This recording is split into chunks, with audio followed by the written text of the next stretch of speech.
Hello and welcome to the Kundalini Connection. I'm Michael Molina, I am Linda Molina. and I'm today we're Joseph joined by Joseph Alexander. Alexander. I'm Joseph here. Hey, Joseph. Joseph, he's back. He's awesome. Thank you for joining us. Hmm. Um, Right.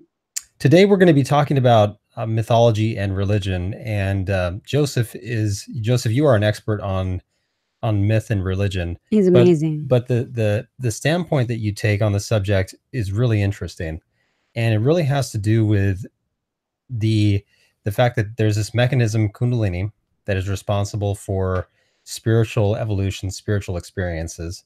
It's a biological mechanism, and in your writings and in your blogs you talk about how myths are essentially reflecting this process of spiritual growth and spiritual transformation.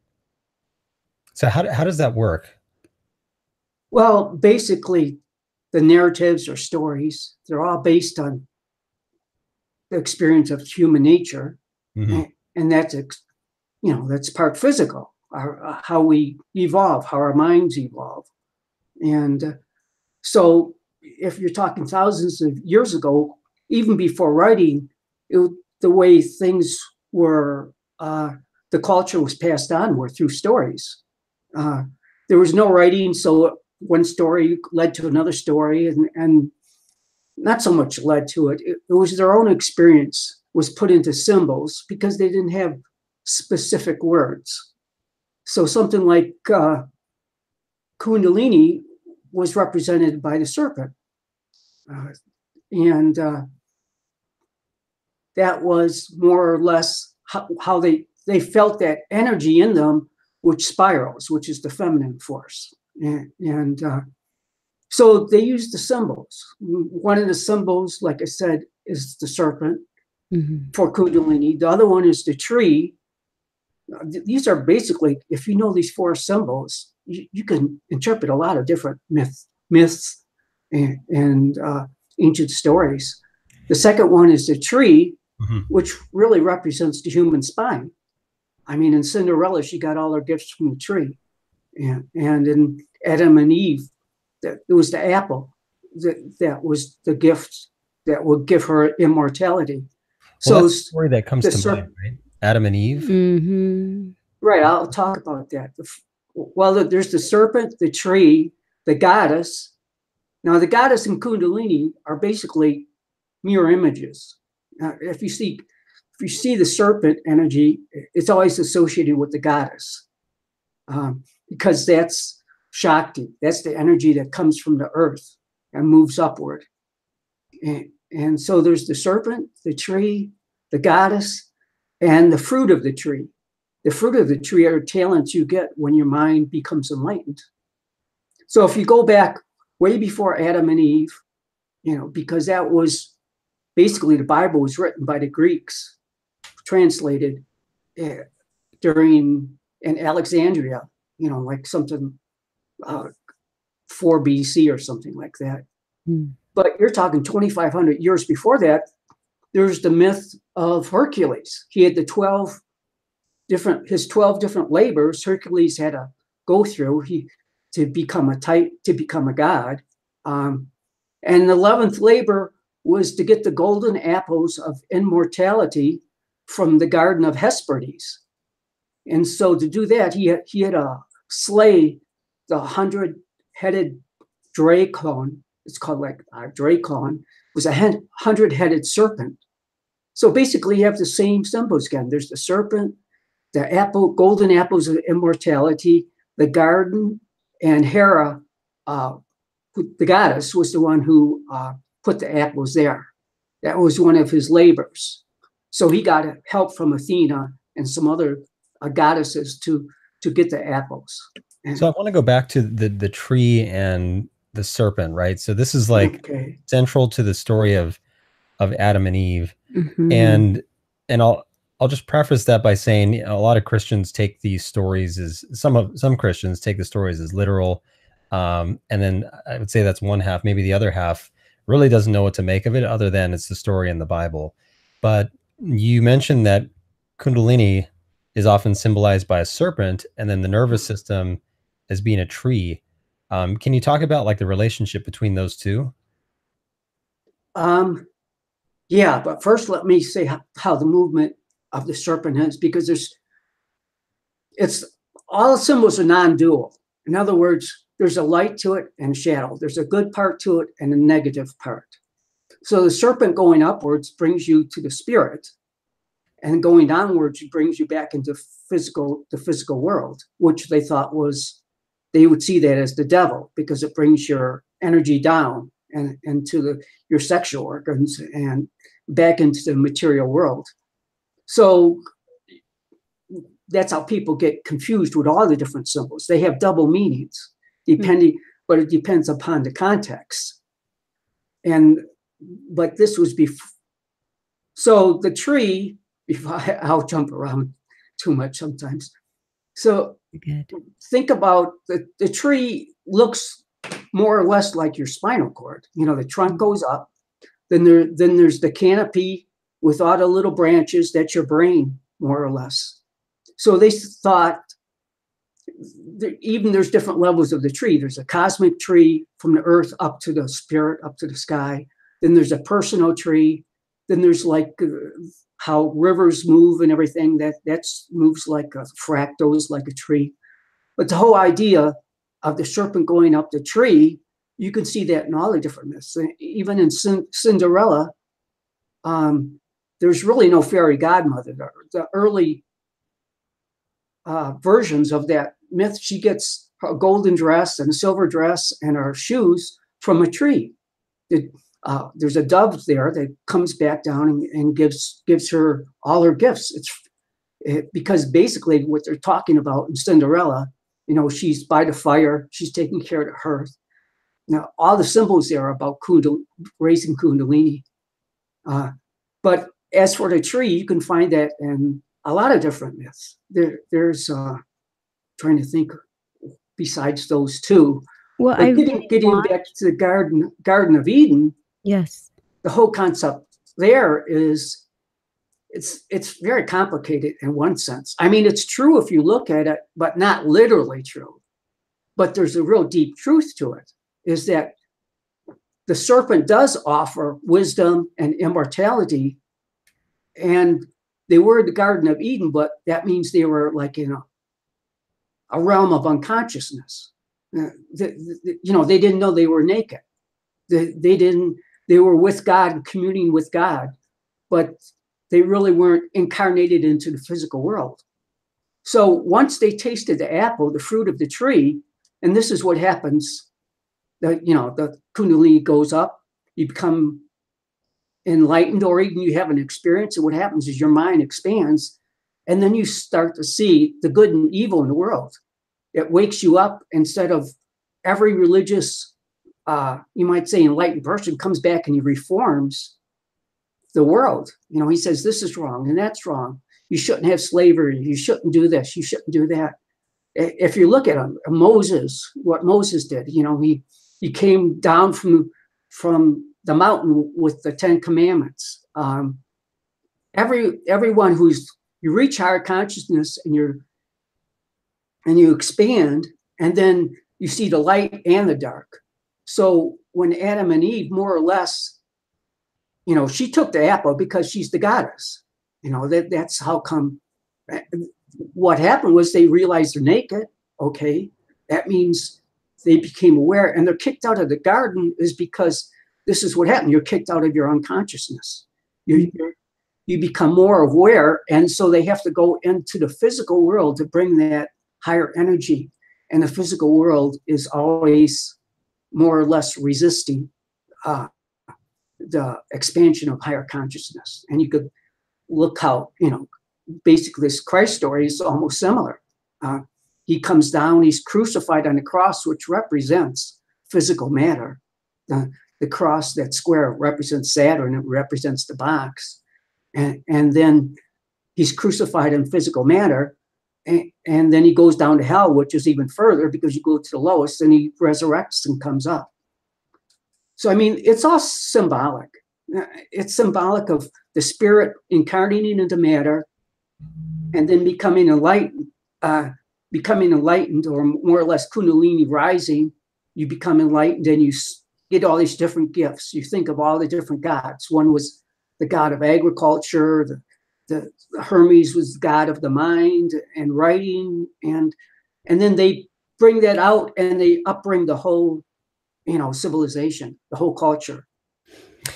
When I think of the story of Adam and Eve, the serpent to me, at just like a basic level, is almost automatically related to Kundalini awakenings. The common sensation that people have is this energy kind of rising in a spiraling, serpentine manner from the base of the spine to the crown of the head, and this awakening occurs. And the things that you talked about, the acquisition of higher knowledge, of higher wisdom, and things like that. And then there's also some other interesting, symbols in that story too that come to mind. There's the cherubs and the flaming sword and things like that. And to me, at least this is just my own interpretation, the cherubs often are, represented as the eyes, the flaming sword, the tongue, the tree of life, the spinal, the spine and the nervous system. So it's like, it's almost, even on the face value, the story of Adam and Eve really is a story of a transformation that's happening within, as opposed to some mythical garden where some talking snake lives, Yeah. Well, the sword, you could look at the sword in all the different myths. Even Sir Arthur, he pulls the sword out of the stone, or the staff, the sword, the caduceus, they all represent the spine. And taking the sword out of the stone means you're like basically raising Kundalini. The sword is your spine, and that's your power. And it comes out of the physical world. It comes out of Shakti, which is your bottom chakra, which represents the physical world. Yeah. So the serpent here, because in this story, it's represented in a negative light. So just in how you said earlier, the Kundalini rises, takes you to the spiritual realm, but then it brings you back down to the physical level, and that also turns on the sexual organs. So is that why in this story of Adam and Eve, we see the snake. The snake is interpreted as evil, because now they've taken that symbol, and to them, I mean, not all of them, but some of the ones that I know, Christians, to them that serpent is evil. It is a devil. So if I even try to talk to them about Kundalini and tell them, well, it's represented by the serpent, they're already closed off to the idea that this could even be something positive. Well, that's just the historical part of one civilization. You're talking about the the Jewish concept of it. You have to remember that in his history, before them, there were the Persians that were the greatest world civilization, the biggest one. And after that, for thousands of years, there were the Greek Hellenistic, and then the Romans. And when the Romans got in power, basically all that was destroyed. I mean, the libraries were destroyed. And if you go back further, the Egyptians, this was the basic concepts. It was well known throughout the world in the Vedas that there was a possibility of reaching a higher state of consciousness. And the force to do that was sublimating your sexual energy, thinking on God. It was all the spiritual mystery religions, except for those have been destroyed, because that's what happens. That's how human nature is. It takes thousands of years to change. And basically the Bible, if you look at it, they were one small civilization. They had no great architecture from Israel. There's no great philosophies. And they're a small group. There was like 60 million Romans, and before that, and there was a small group at one time. There was only like 350 Jewish people at this bottleneck, a couple of thousand. So it's their version of it. And there's even a book out who traces the concept of the serpent and says before the Bible was written, there's so many, like 70 some books that were refused out of the Bible, but it just gets, basically it's political, and it's almost just psychic, that how would you, psychological, that we're always going back and forth with this, how human nature evolves. It goes up and down. There's all these different cycles. I mean, there was 9 million volumes in a library in India. And when the Muslims came over, because they didn't have the Quran, the whole thing was burnt down. So that's human nature. You can't blame it on any one person or culture. Some cultures are closer to this concept and they understand it and they'll advance. And the ones that don't fall down, because it's nature. It's nature that you have to follow, because nature is our body, our mind, everything. It's millions of years of evolution. Yeah, I would go a step further and just say, you know, the folks that can't even open their minds to the concept of Kundalini is just, they're just brainwashed. These are individuals who have been, you know, easily influenced into this belief system where this symbol, right, which if you look back at antiquity is one of the most sacred, most powerful symbols out there. And these individuals are just, you know, the people that can't even talk about it are just brainwashed into thinking that they, you know, this must be the devil, this must be bad. And it brings up this whole other, you know, topic. And you see a lot of this out there on the internet right now. If you search for Kundalini, half the time what you're going to find are fundamentalist Christians who are looking at the subject of Kundalini and basically saying that Kundalini is the devil. And you see this over and over and over again. And you know, they'll call it by various names. They'll call it a false Holy Spirit. They'll call it this. They'll call it that. And they'll usually bring up videos of people like evangelical Christians who kind of go into these trance-like states and start shaking and start, you know, blabbering to themselves and things like that. And they say, oh, that's Kundalini right there. That must be this false Holy Spirit that's invading the church is oftentimes what you hear. Yeah. Well, that's been going, see, that's how most people, because they're always, it's very hard they take things literally. Like I said, the non-dual nature of symbolism is misunderstood by even the scholars.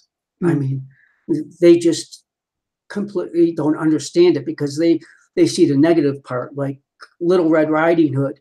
The whole concept there is all the culture see that as a coming from Europe.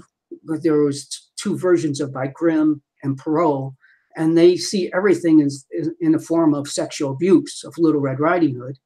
When I see it as being swallowed by the wolf, which is materialism, but she's resurrected because the huntsman comes and takes her out. So the wolf is very close to the concept of the serpent. Even in Egypt, you know, Set, which was basically depicted as a golden serpent, but every day he fought the sun, and when he won, you had eclipse, or, you know, the night came because he swallowed the sun at night. And in Norse myths, there was the same thing. There was 2 wolves that went after the sun, and when they swallowed it, you had an eclipse. So on different levels, the serpent means different things. I mean, on one, it brings enlightenment. On the other one, it brings chaos and death, because that's the whole idea of the spirit cyclically. It's always a cycle. You live, you die, you live, you die, you reincarnate, but your soul is immortal. And that's evolution, right? I mean, that's how evolution works. It's nature. You learn a little bit, and so no matter what they do, we're progressing. You know. So let's for a minute, you know, talk about Kundalini as this force of evolution that happens. You know, when someone is looking at this symbol as a negative thing, to me that represents a resistance to change, right? Part of this awakening process that occurs is, you know, and I'm talking about the situation where their Kundalini is not active, and all of a sudden it becomes active, right? Now you have this influx of energy that occurs, this illumination of the intellect, this spiritual illumination that occurs. But at the same time, you have this resistance that's built in each one of us that needs to be overcome, or that needs to be surrendered to or accepted. And so you kind of have to, in some sense, get out of the way or at least allow this process to occur naturally, and love and acceptance, surrender, all these positive attributes are really good for that. But it seems like the people who who demonize Kundalini in that sense it may be some sort of subconscious resistance to change in that sense. Yeah. Well, look at the whole world as a subconscious resistance. Look what's happening where we could be as a race, where we are now. Exactly. As a human race, I got a really interesting email I've been interacting with, and it sparked my curiosity a lot, because in my quest to try and understand racism, it's kind of helped me understand it, because what they sent over were very interesting, little, like, one pages, or just an explanation of what's going on. And it's just, first of all, that the that higher consciousness is not the same as Christ consciousness, is one of the statements. The other one is that all the other races that are on earth are inferior to the white race. And this is based on the idea that because the white race came 7,500 years after any other of the races that were here. At least this is what was sent to me. And so therefore they are more evolved. Now, one of the things that I got was like, I'll give them that, because the like the Hopi said, the lost white brother will be the caretakers of the fire. And if we look around, our technology runs on electricity. I mean, we've harnessed the fire with nuclear weapons. I mean, we've got the fire down. But at the same time, at what cost? Look around. Exactly. I mean, we are suffering greatly.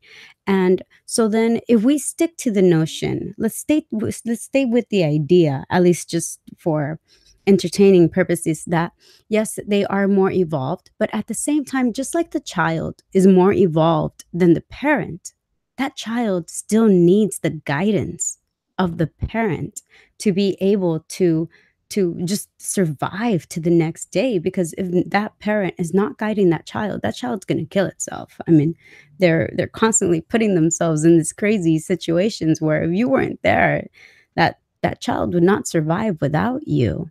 Well, there's a lot to unpack there, and I think there's some obvious flaws with that level of thinking, right? So the first thing is higher consciousness and Christ consciousness. So, Joseph, you and I were talking about this the other day, and it's that, higher consciousness and Christ consciousness, or any other version of enlightenment, you can call it samadhi or whatever you might want to say, that these are all a singular type of experience, right? This experience of higher consciousness, as the Emerging Sciences Foundation has found, has a very distinct and very unique psychological phenomenology, as I like to say, which means that it has a fixed set of indications that someone is going through this experience. Now, that being said, the individual experience of higher consciousness is going to differ from person to person, from culture to culture. Exactly. Right. So if I'm raised in maybe a Hindu culture and I experience higher consciousness, I might experience it in the context of the culture that I was raised in. I might have visions of Krishna or Vishnu. I might have, this experience of a Brahman and Atman. Whereas if I was, maybe from a Gnostic Christian, for example, living a couple thousand years ago, my experience might be different, but the phenomenology, the symbology might change, but the phenomenology itself is going to be consistent throughout those cultures. Yeah, I had an appearance of the Virgin of Guadalupe when I was a child. It's just this Mexican icon of what transformed the natives there from their native religion over to Catholicism. And because I was raised in Catholicism, she appeared to me there. So, to your point. Mm-hmm. So there's a couple things we could talk about. Mm-hmm. Just think about this. There's a caterpillar and a butterfly. Now, they're the same things, but they're different levels. I mean, when a butterfly is born, the caterpillar dies. And so that's like rebirth. Your lower consciousness, there's like sleeping consciousness, the regular consciousness that we have now. You shut your eyes and basically all you see is black. There's nothing, you hear your thoughts and everything. Well, higher consciousness, according to Gopi Krishna and other ones, you close your eyes, you could be in a very high state, but you also start to, the pranic energy within your mind starts to take on a light color. And you go through stages. There's a white stage after Kundalini awakes, and it almost changes your brain, and you see like a white film on everything, and that settles in, and it looks like everything's alive. And then it even goes further where he could sit back, Gopi Krishna could sit back and see that white light, which is really the consciousness of the universe, like oil on water moving back and forth. Aurobindo talks about getting up to even higher places where it's gold color. And in my writings, I talk about those three transformative colors. There's black, white, red, and eventually gold. And those are in the fairy tales too. Like Snow White's mother says, I wish I had a child whose lips were as red as ruby, her hair was black as ebony, and face is white. And so those three colors are there to indicate it's a transformative experience. But as for cosmic consciousness or Christ consciousness, there's so few people in the world who've experienced that. How can you explain it? I mean, I can't even explain how I feel when I'm doing my artwork or anything. If a person from another world came down and never ate an apple, you could have 1 million people there writing out, apple tastes like this, apple tastes like that. And if he just goes up there and eats it, then he knows.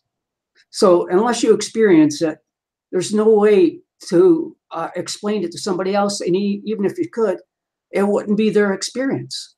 Just like our consciousness is, my consciousness now is not your consciousness. I can't explain. I mean, I can use words and everything else, but we're still not. We're on a certain level, but cosmic consciousness is like I said, the caterpillar and the butterfly. It's at a different level. It's a different stage.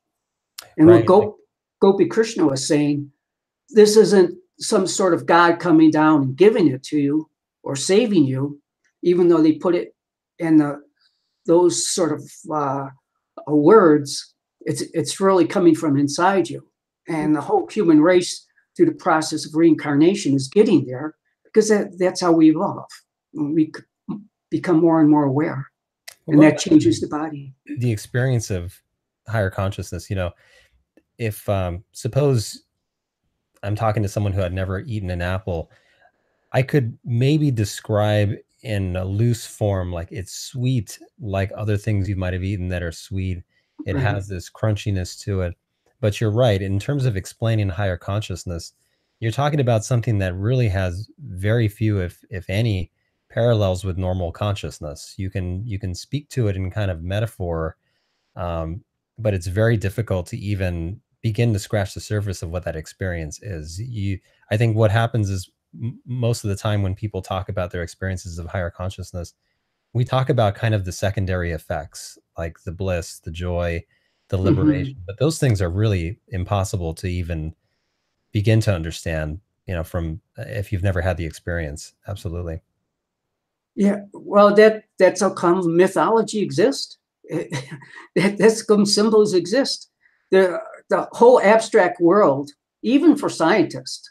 I mean, mathematics is nothing but, if you didn't know what it was, you look at a piece of paper with all sorts of mathematical writing on it, and it would just look like scribbling. It would mean nothing to you.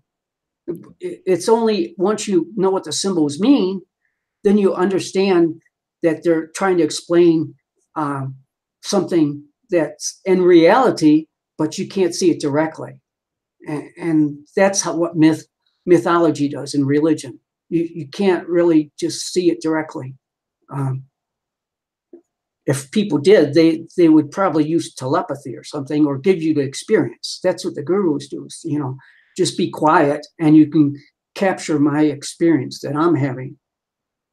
So, Linda, you had talked about I want to go back to Linda's second point here. Was she mentioned Christ consciousness and higher consciousness? And the other point you mentioned was racial superiority around Kundalini experiences. And the initial thought that I have is, if you look back historically at cultures who were really adept at experiencing Kundalini and higher consciousness, you don't find European culture is not at the top of the list. The ones at the top of the list would maybe be the Egyptians and Indians, who had systematized methods to attaining higher consciousness, had essentially turned it into a science. So in terms of just historical racial superiority, those two cultures for sure stand up at the top of the list.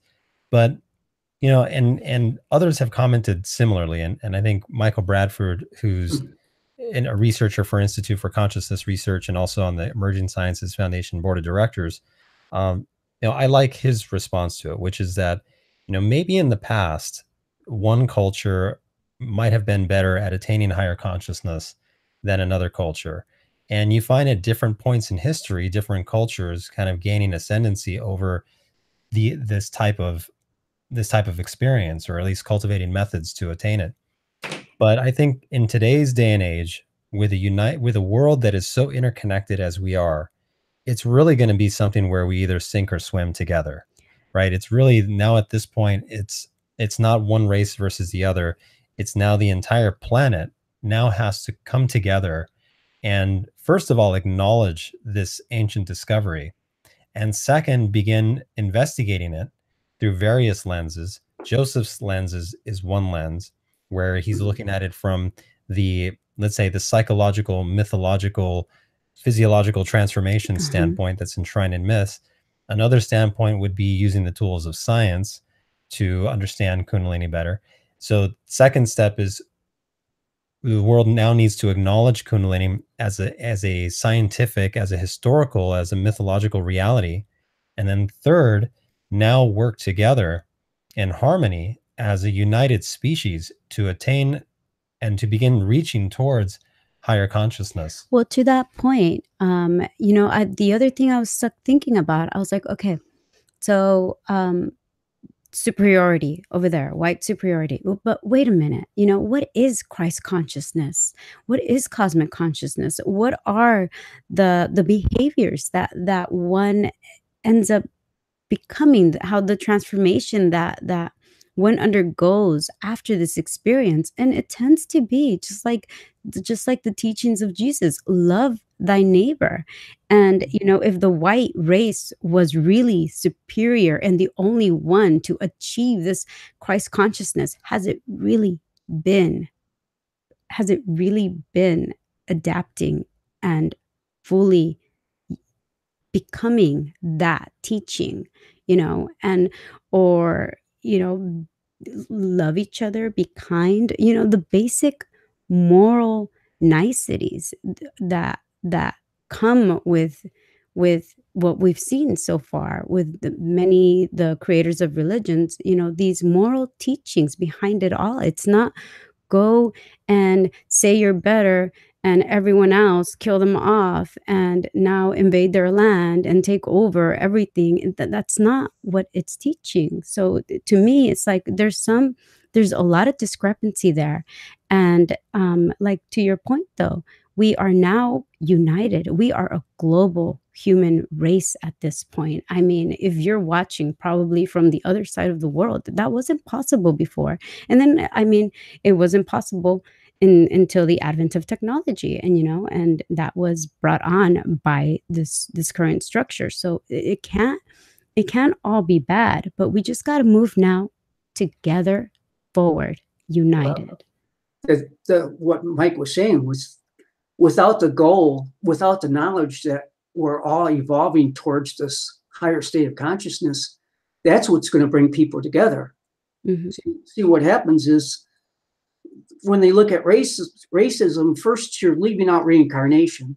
So if you're complaining about this group or that, you may have been them in past life, So you may be complaining about the Nazis. Maybe you were a Nazi in your past life. Who knows? Maybe you're complaining about whites. Maybe you're a white in your past life, or you're an Indian. Once that comes into play, you start to look at things differently. And then the main point is, if we had a goal that it's possible to become enlightened and know what that means in this life, not after death. That's one of the gigantic mistakes of all the religions, of seeking nirvana, of seeking to go away from this physical world and just enjoy yourself, more or less. I mean, how can one philosopher say, how can you enjoy yourself in heaven, realizing that your children or your loved ones are going to be in hell for the rest of eternity? They just drop all logic. But if you can prove that there's a blissful state of consciousness, and it's possible by living a simple lifestyle and doing what all the great enlightened masters said, like Christ, living simply, loving your neighbor, taking care of each other, that you'll get rewards and you'll get gifts of the spirit in this life, that would bring people together. What happened is basically the East, Asian religions are just as, are so far, you might say, ungrounded. They've been thinking about nirvana, thinking about moving into the higher, that they more or less haven't advanced into the physical realm. And the West has done the opposite. They're in the material realm, and they destroyed. I mean, during Hellenistic periods in the Roman, all this knowledge was destroyed. So they've been, like you said, brainwashed in a certain way. They have no idea what the goal of life is. Yeah, kind of like a lot of Mesoamericans. We had we too, the Mayans and the Incas and the Aztecs. I mean, even though they did their sacrifices, they also were very rich in spiritual knowledge, and I think were also very grounded. But just because there's no, a lot of the codexes were just taken or burned. We don't have that reference anymore. But I truly, I feel I embody a lot of their wisdom without even trying. I mean, it just comes to me, and I know it comes from my ancestors. Well, Quetzalcoatl, I mean, he was a feathered serpent. And I mean, you look at the Egyptians, the serpent coming out of, sometimes there's one serpent coming out of their forehead, and sometimes there was two. One was the idol, one was the Pingala. And in my book on religion, I go through the different myths, and it's amazing how they get down to very accurate descriptions of the pranic body and how to raise Kundalini. It's all there. It's all there, and it's repeated over and over again. Yeah, even the Persian myth of Mithra, everybody calls him a sun god. You have Mithra killing. They have him pictured. He's a Phrygian god from Asia Minor, and they show him sitting on top of a bull with a knife killing it. And basically the bull in all the different myths represents male fertility, male potency. And the whole idea is sublimating the male potency and becoming enlightened. And there's two trees on the side. All the symbols are there. There's two trees, one's holding a torch, goes upward, another one holds a torch going downward. So that's the fire going up the tree, the spine, then the fire going down the tree.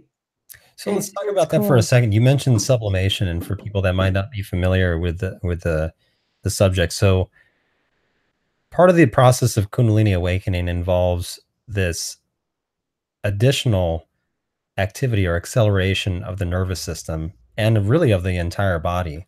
Exactly. And the reason that happens is because you now have this new apparatus that's opening up in the brain, this new organ of perception that needs to be fueled by a new source of energy, by a more potent source of energy. The most potent source of energy, at least chronically, energetically in the body, is going to be the reproductive essence, the energy that's generated at that lower center. And so oftentimes what happens is that someone will, when they awaken Kundalini, actually as part of the, not even oftentimes, as part of the process of awakening Kundalini, what happens is that now the reproductive system goes into overdrive, really. But instead of having all this energy going outward and resulting in, sexual desire Or the reproduction, or the reproduction. continuation of the species. Right, exactly. What happens is that now that energy is sent upwards through the spine into the brain to power this new center that's operating.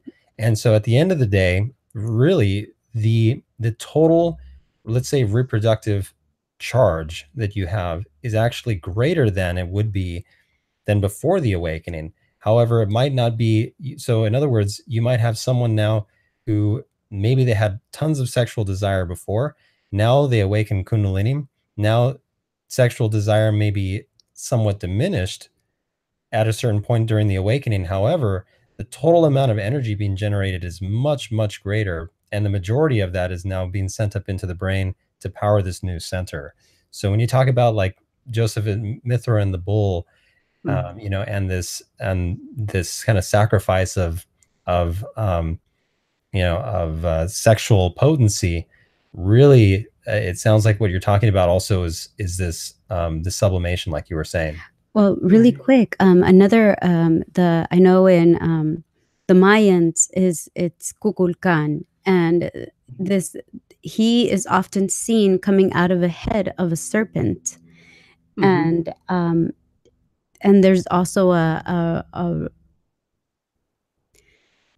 what is it, like a ceremony where the male what would you call him, priest, one of these higher up dudes, as a ceremony has to cut at the bottom of his penis shaft, and capture that blood. So that kind of reminds me a lot too of your story of the bull and taking over the masculine side. It's symbolic, symbolically, right, to represent their own generative. There's so much to this. I mean, you could write books on it, and libraries, and there have been in the myths. But for one, when Kundalini rises, if it goes up to your brain and you go into higher consciousness, then you more or less your sexual energy is used up. Then it feels like after sex you're relieved and you feel.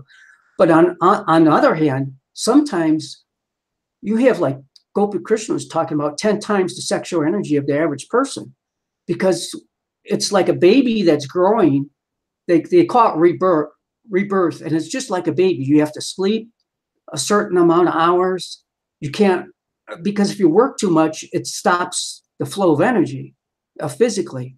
So you're being reborn actually physically. So with your sexual energy, with your mind being kept quiet, what happens, people who are ignorant of this, and a lot of our rulers, this is what's going on right now, who reach the very top, they have a tremendous amount of sexual energy. And what happens, since they're pointed at power and prestige, that energy will not flow to their head. It goes out their bottom chakra. And this is where you start to get pedophilia. This is where you start to get, they call it, Aurobindo calls it anti-divine. And this is sort of like the judgment of nature, saying these people will not have children. Not only will they not have children, they hate children because their brain is starting to deteriorate. And this is what keeps the human race on a stage of evolution. There's laws, and if you don't follow those laws, you go basically, down the deep end. And I think this is all going to come out, because we can't advance unless we start to treat our children, sad.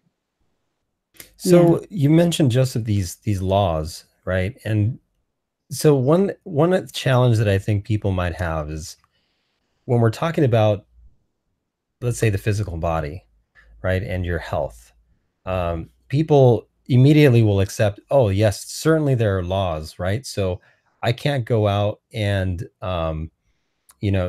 drink a bottle of tequila every day and then go out and never move my body, never get any exercise, and eat horribly, and never expect to get sick with something, right? It's right. People automatically know, yeah, you know what? I know that if I do these certain things, that I'm gonna get sick in my physical body.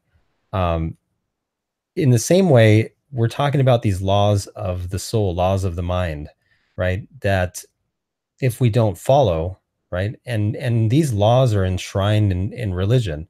So compassion, love, and specifically unconditional love, uh, you know, gentleness, forgiveness, all these moral qualities that are enshrined in religion, we normally take these as just kind of light advice. And many people who follow religions today, and you see this, in mainstream religions, they do take it just as light advice, not really as a law.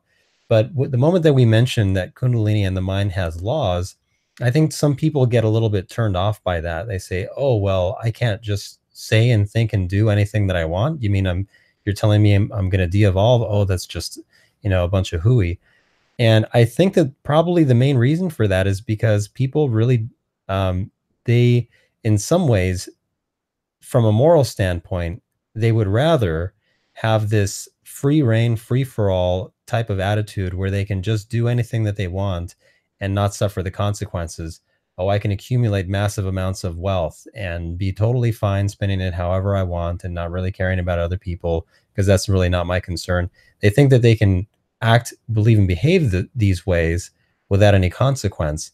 But if there's a contradiction there, right? So on one hand, they'll accept that the body has these laws, but the moment that you talk about these laws pertaining to mind and soul, people automatically kind of reject these. And I think part of the reason for that is because in today's day and age, we live in a society that is what we call, morally relativistic. They People like defining their moral boundaries based on what is comfortable to them, not necessarily what the guidance that's coming from religion and spiritual concepts. I feel anyways, and you see this. The last comment I'll make is you see this writ large today in the political spectrum, where people are supporting leaders whose moral qualities are tanked, but yet we make excuses for them because it's convenient for us, because our Medicare is going to be there, or they're going to cut taxes for me, or they make all these promises, and so I'm going to support this person even though from a moral standpoint, all things removed, you wouldn't necessarily support them. But now because there's this return that they're getting, now they say, oh well, I can make a little excuse for that one. That's okay. I'll let those things slide. But they're anti-abortion. That's their moral standpoint. You're talking like conservative standpoint? Well, I mean, that's probably like the only one they have. Well, I mean, a lot of when it comes, it's interesting when it comes to abortion and these other things. It all has to do with consciousness. If you were totally conscious when you were having sex, you would know a child was becoming, and you'd be ready for that. If you didn't, you take precautions or do whatever you have to do. And the same with being overweight and all these things. There's a moral component to all of it. If you're sitting there eating pizza and getting drunk and doing this, I mean, don't expect to be healthy and don't expect to lose pounds, because your consciousness is like 3 feet from your hand to your mouth. When it comes there, that's where your consciousness is. It all comes back to the becoming aware, and the same with politics. Like you're saying, the morality of we're all one at one point, but the other point is that we're all separate. And that's, the ancients talked about the balance between the one and the all, the balance between the individual and the collective. And the point is, the collective only actually evolves from the single individual. There's like one Da Vinci, one Christ, one Van Gogh, and each of those persons brings up the whole. And the conservative gets caught in the individual, and the other side, the liberal, gets caught in the collective. But the only way to do that is spiritually go within yourself, and then you see everybody as yourself. I mean, you find the God within you, and then that division between the one and all is there is no division. I mean, Aurobindo talked about seeing everybody as a different mirrored image of yourself. And basically there's no, well, another part is there's another rule that politics really totally screws up. Is whatever you try to force people to do something, even if it's the right thing, to a certain extent, if you use force, it doesn't work. It just creates the opposite. Like busing did in the 70s. You guys probably weren't around. All it did was create hatred. You were busing people from one city to another city, back and forth, and everybody was in uproar. And I think I came from Detroit in that area. I don't think they ever recovered at a certain point, because it was people, when they're left alone, they find the equilibrium of how to merge with other people and how to express friendship and everything else. But as soon as the government gets in and other people on top saying you have to be this way, it changes the whole dynamics. I think we'd be so farther ahead if that took place.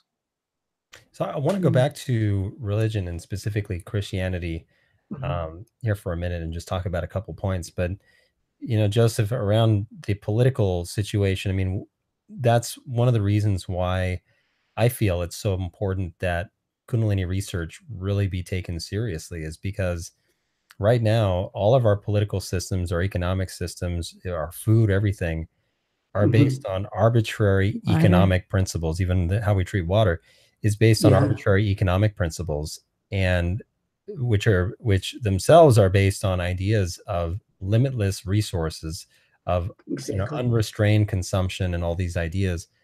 But what Kundalini research would do is it would help identify now what are the ideal social factors, what is the ideal political structure that would ultimately help humanity achieve higher consciousness. And who knows, maybe it's that in some cultures there are some structures that work better, and in other cultures there are other structures that work better. It might not be just one structure that would work for everybody. It might be variations of that. Exactly. Or it might be, maybe a more distributed system. Right now, our system's kind of built like a house of cards. If there's a shakeup in an economic sector somewhere, it's going to reverberate throughout the world and, potentially cause a depression or a crash or these types of things. Maybe a more distributed system where, the economies are now looser and more self-sufficient might be a better thing. Who knows? But I think the key is to actually investigate these things in the context of Kundalini, right? Not based on arbitrary ideas or whatever ideology you come from, but based on an actual understanding of this biological mechanism and how it's impacting the evolution of the brain. Well, yeah, if you don't take into account what's happening to everybody physically, as a race, we're changing. I mean, look at all the children who are being born with not Asperger's, but autism. They're talking, it's incredible that maybe 30% or so in 50 years, all these young kids. Then look at the heart attack level. Just 100 years ago, heart attacks were unheard of. And the way our food system, I mean, you go through every system there is. It's just antiquated. And it's based on propositions that aren't true. That's all you can say. I mean, economically, everything. The money is just printed out, and then they think a gold standard. Gold's not going to do it. I was going to say damn thing. It's not going to change anything because it's your activity. Our economy is food, clothing, shelter, education. If the money's not flowing into those systems above, speculation in the stock market, above wars, above criminality. If you have gold and then it all goes through that system, what's going to change? Nothing. You're right. You do also have people like Peter Joseph from like the Zeitgeist movement who, talk about, well, if we had the efficient means to production and everything was egalitarian, then we wouldn't have the problems that we do today. But I would respectfully disagree with him and say that really what is needed is not necessarily a basing everything on a new egalitarian economic platform. That's going to solve maybe, a good chunk of the problems, but not all the problems. I think underneath the surface is going to be what is the moral foundation upon which all these decisions are being made, even the economic systems, to make things more egalitarian. And ultimately, I feel that's what's really going to change things. Once Kundalini is empirically verified and it's well known to the public, well known to lawmakers, policymakers, and everyone, then it will allow us that room to now start making the changes that we need to, to our society. Now, who knows? Maybe those changes need to be made quick, and maybe something like a revolution might be required in the future. We don't know. Or it could be that maybe we're wise enough as a society to make a slow transition, a paced transition into a new way of living. And the analogy that I'd like to use is germ theory, and this is something that others have used when talking about Kundalini as well, which is that when we go to the bathroom, we wash our hands without even really thinking about it. When a surgeon goes to perform surgery, they're washing up and making sure that they're operating in a clean environment. And or even the medicines that we take, these things are just based on this one understanding that, and if you had told this to someone a few hundred years ago, they would have told you you're insane, that there's these tiny little organisms that are everywhere. There's billions of them just hanging out on just the surface of your skin.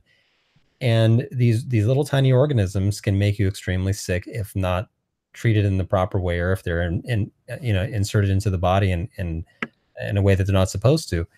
But that one understanding has revolutionized the way that we clean ourselves when we go to the bathroom. I mean, basic things. And an understanding of Kundalini would have a similar effect. It would be something that would be then, in future times, second nature. Oh, of course we're evolving towards higher consciousness. Of course we need to structure our lives in this way, because it's just second nature. We don't think about, and there's been many discoveries throughout history, heliocentrism and other things that we just don't think about, that are second nature, but that impact practically everything that goes on in society nowadays. Well, I think we're in a point where the whole going from the Piscean age to Aquarian, or more or less Aquarian, is there's so many new things coming out, but the newest one would be this. It's not technology. We've reached the whole idea that technology is going to save us it's just not true. None of that's true. It's got to be an inner revolution. I mean, you go to Mars, you'd still be the same person. You play ping pong up there and just be as bored as you were down here. But the point is, this idea, even capitalism, the idea that capital should determine everything, is just insane. I mean, you have to be intelligent. Intelligence should interpret it under the philosophy that we're talking about, that there's a goal in life to become enlightened. And if you don't follow that goal, there's consequences. I mean, I often say, it's really, really easy to be angry. It's really easy to fall into hate. It's really easy to be greedy.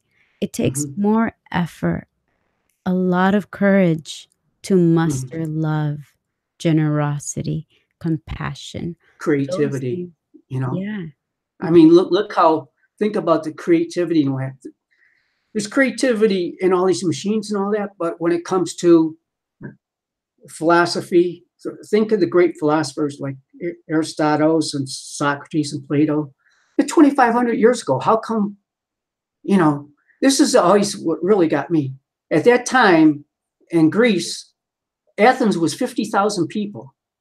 Think of it. I'm in Reno. Reno's 350,000. How come there aren't a couple Platos over here? America's 300 million. The world is 7 billion. And where are these great, fantastic artists? How come we're not creating the Parthenon? How come there aren't these great sculptors and everything? That's because there's only one reason. It takes more than one generation to develop these type of people, and they have to live in nature and they have to follow the spiritual laws. We should have a dozen busy programming. Yeah, 1 million. We should at least have a few dozen Jesus and Buddhas. Right. That's standard too, as well. Well, I mean, I think a lot of these intelligent, genius people are just busy making a living, putting a roof over their head. Well, they're wasting their genius is being wasted. That's all it is. Exactly. Oh yeah.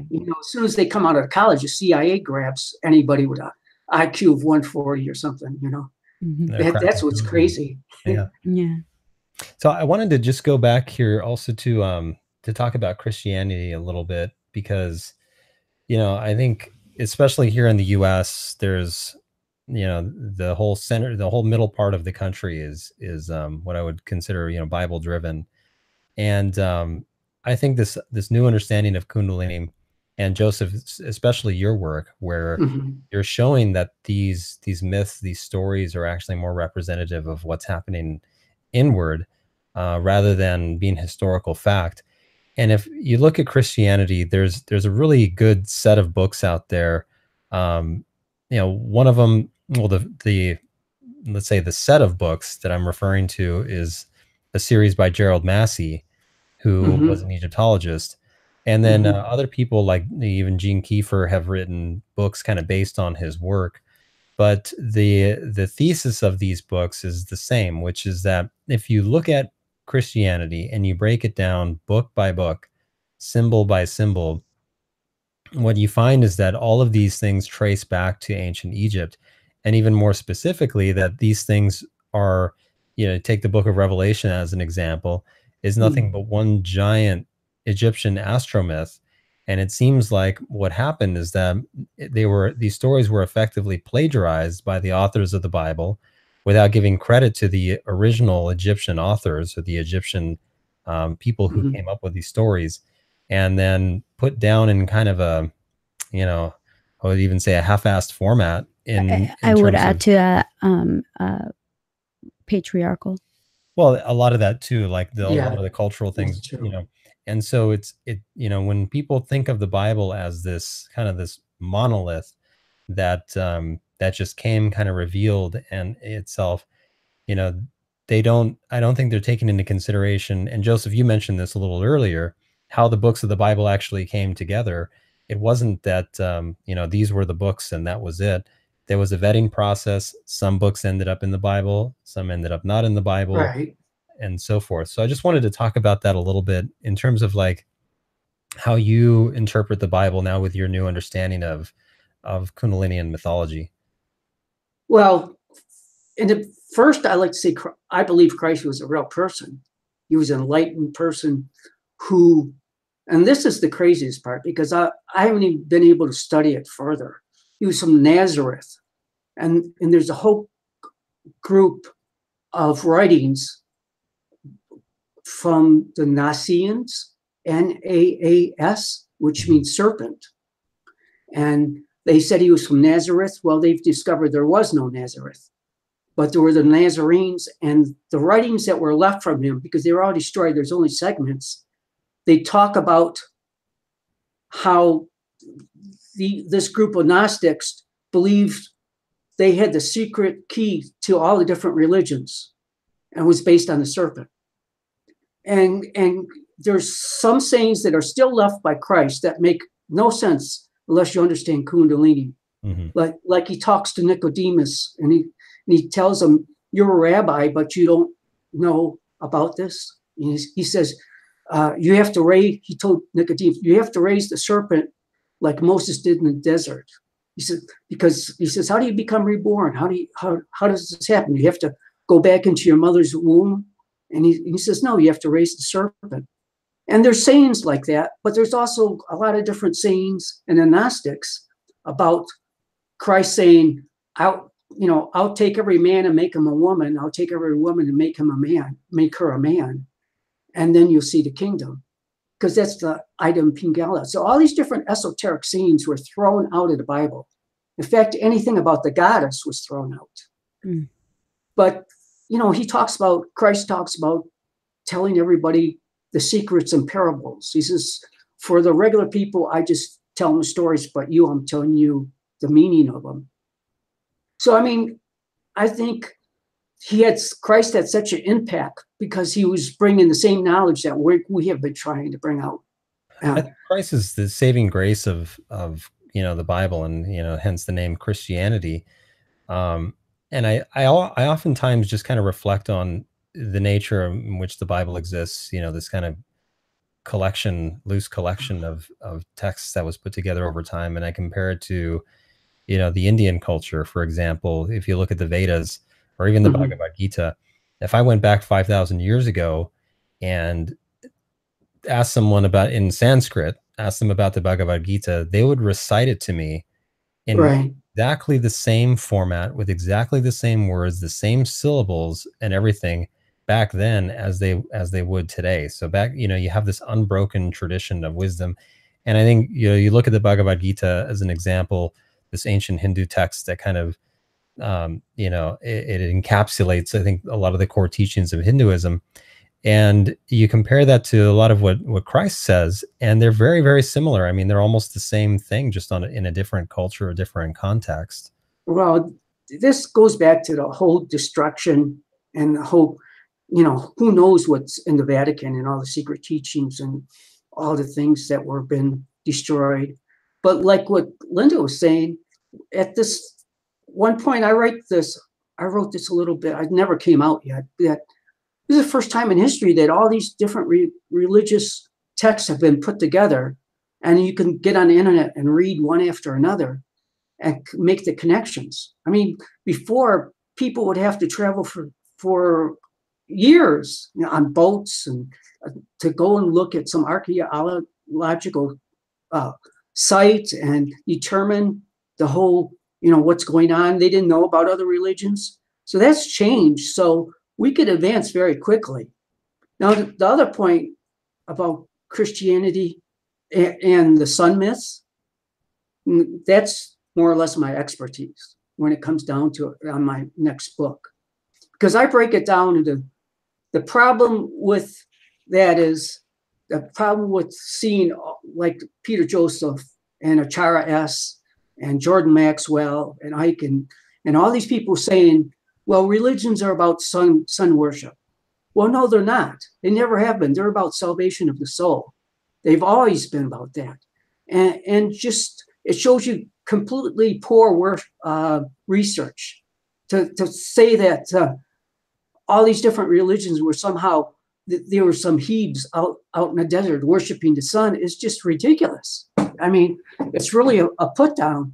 It's because they didn't awaken their inner sun. I was going to say, there, you know, there's really two, when it comes to these subjects, and I think this is where, Joseph, you have an advantage above most other researchers, which is that this research really, it comes in two forms. One is the outer research, so understanding the symbols, myths, and the history behind it, so that you can formulate some sort of theory. But the other more important part is the inner research that has to occur, the reliance on the intuition, understanding that these stories came from, they bubbled up from within. Exactly. So how can you understand these stories if you have not had one of these experiences, if you are not yourself a little bit further evolved spiritually, and you're just looking at it from a materialistic standpoint? Of course, if you filter this immense array of colors through this lens that will only give you one color, the materialistic out of these things, of course you're going to expect all these authors missing out,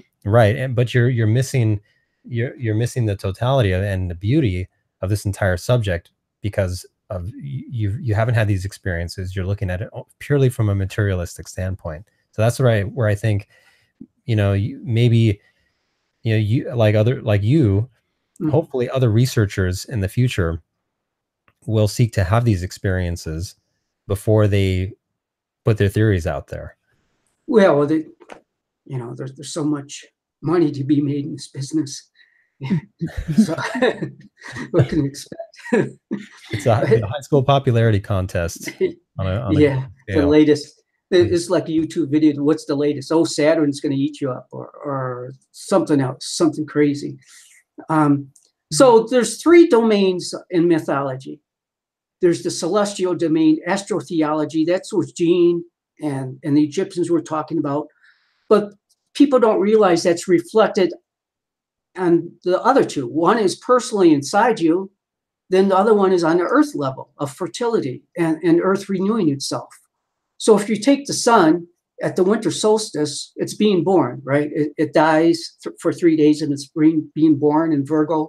They start And getting, and the celestial spirit Virgo appears. Well, in the personal sphere, this is when Kundalini. This is the most auspicious day to raise Kundalini. That's when Gopi Krishna had his awakening, and that's when I had mine.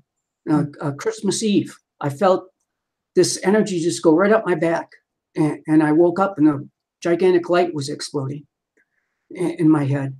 And the whole idea of being born by the Virgin is getting back to the sublimation of sexual energy. You're being reborn. That's what they call it, rebirth. And in the myth, they talk about castrations a lot.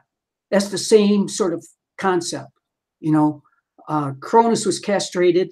His phallus fell into the ocean, and the goddess of beauty, Aphrodite, was born. So that's the same thing, on a different thing. Then on the earth level, you have the myth of, Demetres, I think, or Persephone.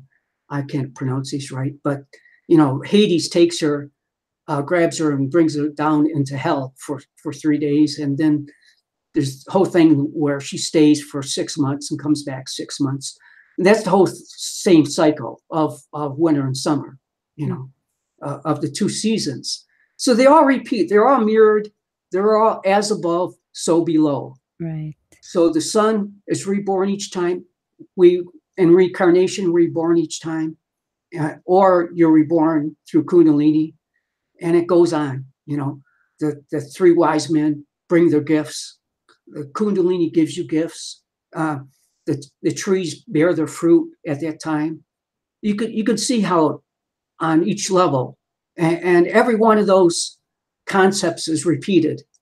So if they say like Horus had 12 followers, and then Christ had 12 apostles, they're not really copying it because that was through all the different religions. I mean, Hercules had his 12 labors. That means the ancients used to believe that you reincarnated through each of the different planets, or the different planets are in your astrological sign, so that you understand each part of your personality, because we're made of, there's numbers too, like number 13. Christ was number 13. There's 12 around him. Yeah. So it goes on and on like this. I mean, you could just go on and on and on because it's so deep.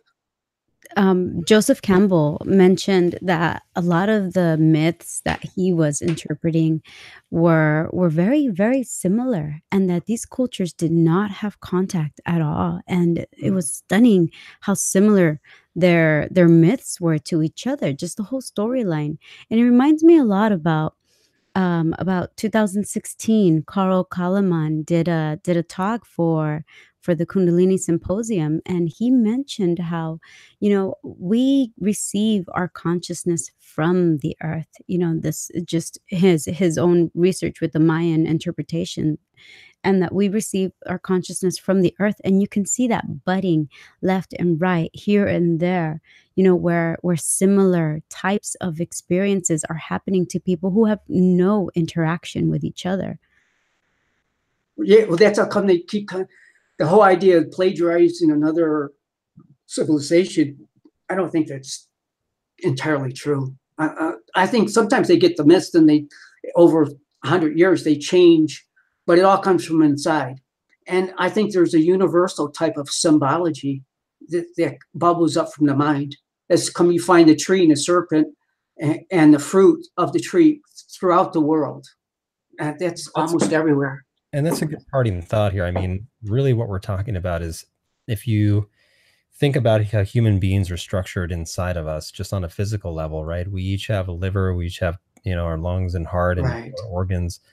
Our brains are structured very similarly. I mean, there's inside of us, there's we're all pink inside. Right. There's very little difference, right? How do you know?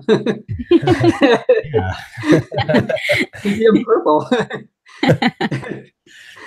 So, I mean, in the same way, maybe psychologically, we also have this psychological subconscious anatomy to us, with Kundalini as one of the major organs in this process. And so when you see myths that are almost mirror reflections of each other from cultures that have had no contact with each other, it makes sense when you think about the fact that when someone awakens Kundalini, one of the first observations that they make is that the inner world is vast, that the inner world has form and structure and beauty and radiance to it. So this is all just kind of pointing back to this amazing transformative awakening experience that is possible within each one of us. Yeah, Rupert Sheldrake is. If you ever heard of him, he's a scientist who's great on that whole concept of morphogenic fields, and Jung gets into the collective consciousness. Now, the problem with Jung, there's a lot of people don't believe there's such a thing as the unconscious, and I'm one of them, basically. So it's hard for me sometimes to write and use a different word. I have to use the unexplored areas of consciousness, because there's certain type of non-dual ideas like consciousness. Everything is conscious, period. Mm-hmm. There's no unconsciousness, unless you look at that word as like somebody's knocked on their head, and they're unconscious. But to say something's hiding in your unconsciousness, how would you know unless you're conscious? You right. know what I'm saying? The only way to find something that's hidden in your past or repressed is to become more conscious. That's where Freud and so many of the other people, psychologists, went wrong. Anyways, we'll just keep talking on this forever. Yeah. So we're out of time for today, but again, I just wanted to thank you, Joseph, for coming over and talking with us about this really important subject. Thank you very much. Yes, it's always amazing. You're amazing. Thank you, Joseph. Okay, and we have to talk about the book publishing and all that. Yeah, afterwards. Absolutely. Okay. All right. Well, thank you, everybody. Bye-bye. Thank you. Bye. Thank you too.